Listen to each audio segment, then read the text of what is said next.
We are back. It's the Joe Holka Show presented by Line Movement. If you're watching this for the first time on the Line Movement channel, you already know, but this is the one video per week that is exclusively on Line Movement, not Joe Holka. So it is probably on podcast by this point, by the time you're watching this. So make sure you leave me a rating and review. Per usual, you're doing all of these things because we're going to continue just bring you guys as much value as possible. Weird week overall. Obviously, Thanksgiving just ends, so people are kind of scrambling to get ready for this Week 12 slate. Obviously, I have to bring someone to help me out because I'm behind personally. So TJ Hernandez, he's the director of DFS at 4for4 Football. TJ, how was your Thanksgiving, my man?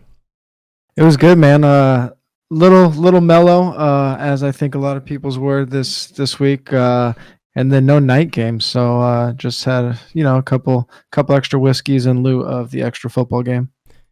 Yeah, my Thanksgiving slate overall was decent. Had some Gibson across the industry. We were just talking about this before we hit record. I basically was saved. My girlfriend plays one showdown lineup. We're sitting there having Thanksgiving dinner. She's like, oh, let's play one of those one game things again, because she always does it for the Vikings game. So we build this team. She's got Amari at captain. She's trying to figure out who to play on the Washington side. She's like, oh, Gibson, what position does he play? He looks pretty good. So we jam in Gibson.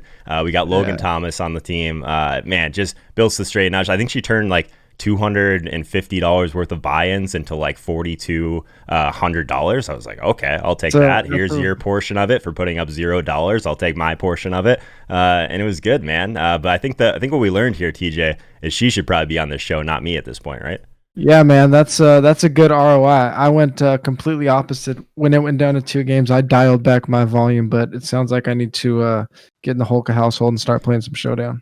Something, man. All right, so let's get into it. Obviously, this is our locks of the week segment. We're going to go through each position. TJ is going to give us the guy he likes the best on the main slate in this one. So this is a pretty easy layup at quarterback for you this week, TJ. Your boy Josh Allen. He's going to be very chalky in this game overall. He's 7,600 on DraftKings, but it sounds like you think it's worth paying up. Yeah, I think last time we talked, we were discussing being able to go off the rails a little bit at quarterback and avoiding the chalk. We're back to the situation where the chalk guys are the high-end guys. We have Patrick Mahomes, we have Josh Allen, we have Kyler Murray on the slate. Some people would throw Justin Herbert in there, but the point being, we've been successful cash games and GPPs this year when we have these heavy hitters on the slates. But Josh Allen, you're getting him at a $600 discount to Kyler, getting him at a $400 discount to Patrick Mahomes. We're looking at DraftKings pricing here. But with there's 3 teams that project for at least 29 points. The Bills are one of them. The Chargers rank 26th in schedule adjusted fantasy points allowed to opposing passers. And this is the only game of the week with both teams that rank in the top 10 in situation neutral pace. So the score suggests a shootout. They're over under. And then obviously the pace supports that. Josh Allen is great. We obviously know what he's done with his arm this year. No John Brown, but obviously Diggs is great there. And Beasley and Gabriel Davis have been fine substitutes. But the reason that we really like Josh Allen, he doesn't have a lot of downside because he's basically their red zone and goal line rusher as well. So he's going to get it done. He's going to score points here. And I think that if we're looking at downside on this game, it's actually on the Chargers side. Some people might look to Herbert and see that $400 discount from Allen and say, why don't I just go down even further? Herbert's really relied on the deep ball, and as good as or as bad as the Bills have been on defense, they've been really good at limiting the deep balls. And 25% of Herbert's fantasy value has come through passes 20 or more yards downfield. So he has a little bit more downside than I think people might realize this week.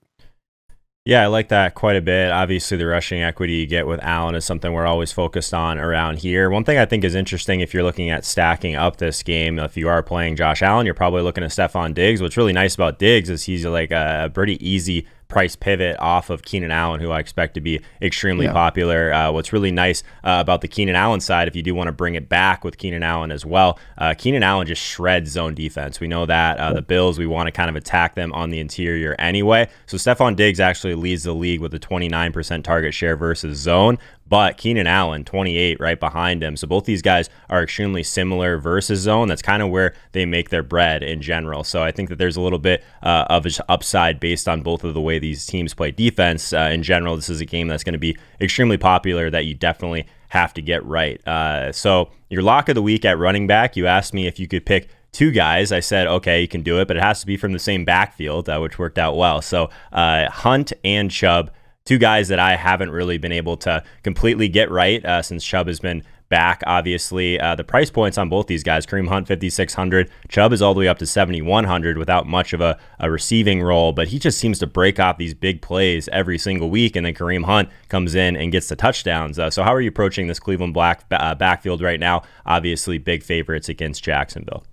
Yeah, this is a really thin running back week. I mean, after Dalvin Cook, you have legit question marks everywhere. I mean, even Josh Jacobs, limited practice, and then a lot of guys that we would be looking to as cash plays, also limited, a lot of injury concerns. So after Dalvin, like you're going to have to make some weird decisions in cash games this week, and one of those might be playing a backfield that is a timeshare. But if we're going to play a timeshare, why not pick the one that is the most voluminous in the league and two backs that they have running back one upside. They're going to put up running back one numbers together. And again, the running back position is so thin that they don't both have to put up monster games to do that. But I mean, the salaries set up so that at least the decision is kind of makes sense that Kareem Hunt is the value.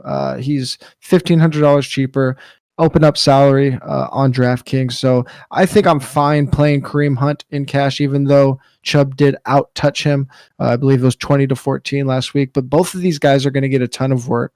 The Browns, they rank top in the league in rush rate in neutral game script over the last 6 weeks. Now, obviously, they've had some crazy weather games, so the 71% of touches going to running backs isn't sustainable, but I think 60% is reasonable. 65% is reasonable. So both of these guys can easily hit 15 touches against Jacksonville defense that they're horrible. They rank bottom 10 in schedule adjusted fantasy points allowed to every skill position, 24th against running backs on 4-for-4.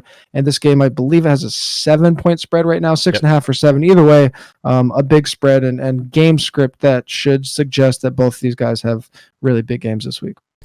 Yeah, you said it, touchdown favorites, even on the road in this one. I think one thing as I was kind of digging into this today a little bit deeper that I really like in favor of Nick Chubb is that the Browns, obviously big favorites, but like you said, this Jaguars team in general, just not very good at defending the run. So one thing that we're just looking at here, or at least that I thought was super interesting, is that they have the second worst broken missed tackle rate over their first 5 games in the league. So who is one of those guys that is one of the league leaders in yards after contact per attempt? It's Nick Chubb, 4.4 yards after contact per attempt, leading the league in this one, ahead of guys like Derrick Henry, ahead of guys like Dalvin Cook. So I love the Chubb call. That one's always a little bit tougher for me on DraftKings to get through, but it is kind of similar to the Derrick Henry play in the way that he breaks this big chunk yardage. So I like the idea of that. Obviously, a team that wants to run a ton. So one of the guys that I think we've talked about on my show a ton this year overall with Matt Harmon, we were talking about this as well at wide receiver. So your wide receiver lock of the week, we mentioned Keenan Allen. Obviously, he's very expensive. Diggs, those guys are going to be super popular. But you're going to Justin Jefferson as your lock of the week. Tell us why.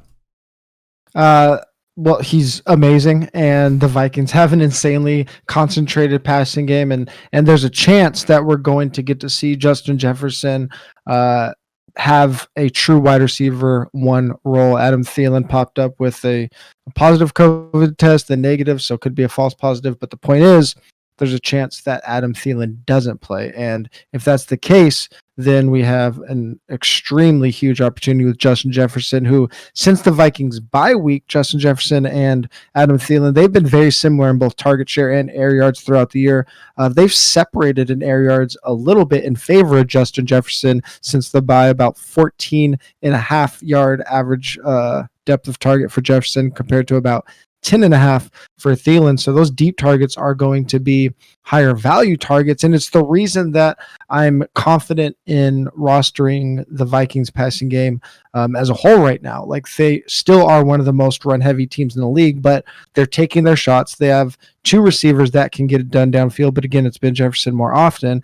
And then I know people are anti-Kirk Cousins in general, but we're looking for efficiency with our passing games. Over the last 6 weeks, no quarterback has a higher touchdown rate than Kirk Cousins. So there's a lot of upside in this offense as well. I think people will shy away from the matchup a little bit. Carolina is fourth in schedule adjusted points allowed to wide receivers. But again, hyper efficiency, super concentrated passing attack. And then even if Thielen doesn't play, you're getting a pretty big discount on Jefferson for a 1A, 1B situation. $800 cheaper on FanDuel. I believe it's $500 cheaper on DraftKings than Thielen. So you're going to take that every time when you have that kind of situation.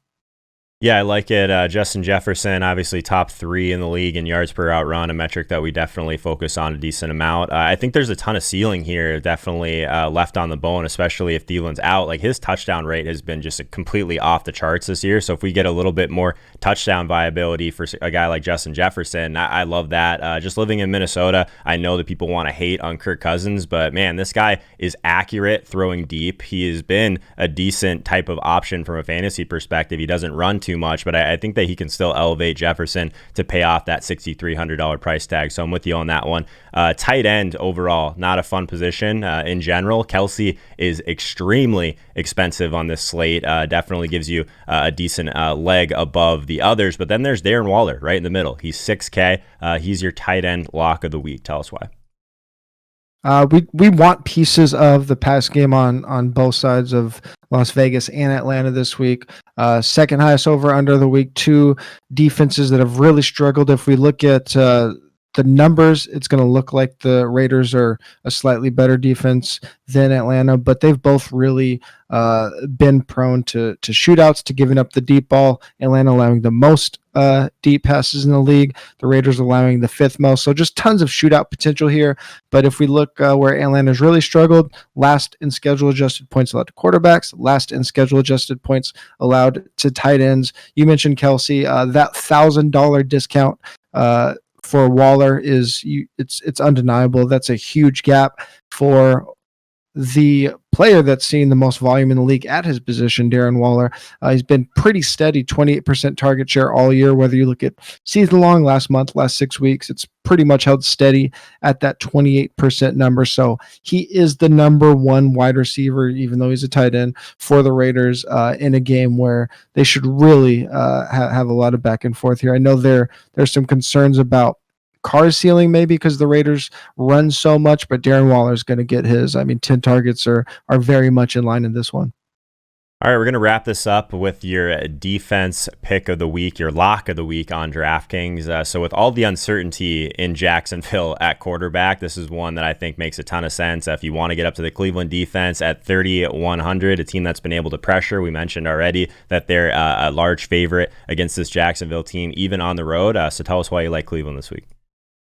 Yeah, I mean, the big spread, obviously, Jacksonville making another quarterback switch. Mike Glennon is going to be starting there. So I think a lot of people are going to always have uncertainty about how to approach that. He hasn't been a super volatile quarterback. He hasn't been good for his offense, but behind one of the worst offensive lines in the league. 8% adjusted sack rate allowed. And Mike Glennon, just give us a little glimmer. He doesn't know when he's going to get another chance. So he said he's going to let it rip. So if he's taking 7-step drops and trying to throw deep behind that offensive line, that could get really ugly, especially if Browns get up big. So there's a lot of big favorites against some bad quarterbacks, bad offensive lines, but I always like chasing the quarterback switch before if we're unsure. I like going there. Love it, man. TJ Hernandez, everyone. Make sure and follow him on Twitter at TJ Hernandez. My last question for you, TJ. This is a week where a lot of people are scrambling a little bit. After Thanksgiving, we're out of our routine. Normally, by this point, people have a little bit of a better footing on the slate overall. So how does that kind of translate to DFS? Do you think that the ownership projections might be, or I guess projections in general, might be a little bit more volatile than normal just because it's out of routine? Or I guess, what are your thoughts on this week from a tournament perspective? Is it a good week to scale up, scale back, or is it still just kind of a slate dependent thing for you? So the scale up, scale back thing is on the main slate. A lot of times it comes down to like how I think the salary and lineups are going to play out. So it's actually, we already have a really thin running back week, and we have a couple injury situations. So if we get a situation where Salvon Ahmed and Todd Gurley are both out, and we have mega chalk on, say, like a Brian Hill, and all of a sudden we have a ton of lineup overlap, then all of a sudden I'm going to be more GPP heavy, and just in general, it's going to be a really thin running back week anyway. So if that doesn't happen, it's actually interesting you brought up ownership projections, because I think with a really thin running back situation, we're going to have opportunities to be really contrarian at running back. Often you don't want to go way off the board, even in GPPs, but I think this is a really interesting week to go way off the board at running back just because it is so thin. So I'm gonna probably have some plays that I wouldn't normally have in my tournament lineups there, and that lets us be a little more chalky, like we talked about at top with our Patrick Mahomes, our Josh Allens of the world. All right, man, it's going to be a great week. We're going to roll into this thing. I guess, all of this momentum from the showdown slate, where I didn't build the nuts, but Andrea did. So shout out to her. Let the people know about. I'm sure you guys have something going on at 4for4 for Black Friday, right? If not, let them know where they can find all the DFS stuff going on over there. Yeah, man. Through Monday, we have through Cyber Monday access to 4for4 for as little as $4.44. You could get access to the DFS sub for $14. That's for the rest of the year. So we go through championship rounds. So there's a ton of value there. Less than a millionaire buy-in to get access to 4for4 for the rest of the season. So check that out. Of course, everything at 4for4.com. Boom. Good luck in week 12, man. We'll talk to you soon.